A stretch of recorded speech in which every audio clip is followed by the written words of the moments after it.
What is the thing? I think it's consultancy culture. I think it's, again, that fear of what happens when the system no longer revolves around us as incumbents, but is instead actually fair. What happens when the game is unrigged? I also do think it's partially because of is corporate interest, right? Because like, oh yeah, the way that you target the disenfranchised, like the historically disenfranchised low propensity voters, is either by having a Trump-style candidacy, which favors right-wing reactionary sentiment. That's the reality. Like, culture wars. That one will never work for anybody who have morals. Well, but the thing is, like, Democrats need to understand, like, they can't win the culture war because the culture war was designed as a wedge issue, designed by the right, so that they can distract people with, these different policy positions that are ultimately very harmful for massive swaths of society.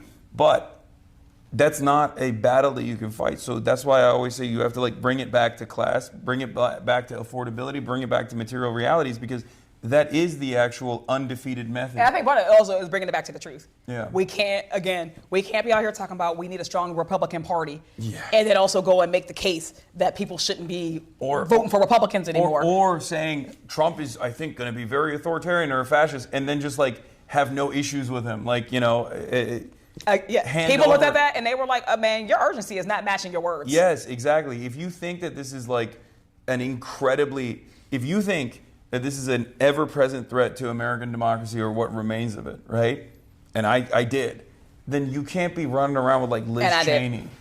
Like, you can't be running I felt around like the with stakes Cheney. were so high that we had to run a perfect race. And that brings us back to like your first question to me was like, well, how did you win and other people didn't? Yeah. Like, I know that we have a responsibility to, as much as we can, run a perfect race.